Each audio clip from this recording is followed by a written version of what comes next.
സംസ്ഥാനത്ത് ഉയർന്ന താപനില മുന്നറിയിപ്പ് തുടരുന്നു. തൃശൂർ, പാലക്കാട് ജില്ലകളിൽ ഉഷ്ണതരംഗത്തിന് സാധ്യതയുള്ളതിനാൽ ഓറഞ്ച് അലർട്ട് പ്രഖ്യാപിച്ചിട്ടുണ്ട്. അതീവ ജാഗ്രത പുലർത്തണമെന്ന് സംസ്ഥാന ദുരന്ത നിവാരണ അതോറിറ്റി മുന്നറിയിപ്പ് നൽകിയിട്ടുണ്ട്.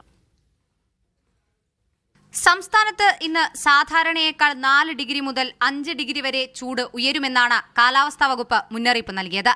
തൃശൂർ, പാലക്കാട്, കൊല്ലം ജില്ലകളിലാണ് ഉഷ്ണതരംഗ സാധ്യത കണക്കിലെടുത്ത് ഓറഞ്ച് അലർട്ട് പ്രഖ്യാപിച്ചത്. പിന്നീട് കൊല്ലം ജില്ലയിലെ താപനില കുറഞ്ഞതിനാൽ ഓറഞ്ച് അലർട്ട് പിൻവലിച്ചു. ജില്ലയിൽ യെല്ലോ അലർട്ട് തുടരുകയാണ്. ഇടുക്കി, വയനാട് എന്നിവിടങ്ങളിലൊഴികെ മറ്റ് 12 ജില്ലകളും യെല്ലോ അലർട്ടാണുള്ളത്. അതേസമയം ഇന്ന് പല ജില്ലകളിലും ആശ്വാസമായി ഇടത്തരം മഴ ലഭിക്കുമെന്നും കാലാവസ്ഥാ വകുപ്പ് അറിയിച്ചു. ചൂടുയരുന്ന പശ്ചാത്തലത്തിൽ ജനങ്ങൾ അതീവ ജാഗ്രത പുലർത്തണമെന്ന് സംസ്ഥാന ദുരന്ത നിവാരണ അതോറിറ്റി മുന്നറിയിപ്പ് നൽകി. രാവിലെ 11 മണി മുതൽ ഉച്ചയ്ക്ക് 3 മണി വരെ നേരിട്ട് വെയിൽ കൊള്ളുന്ന സാഹചര്യം ഒഴിവാക്കണം.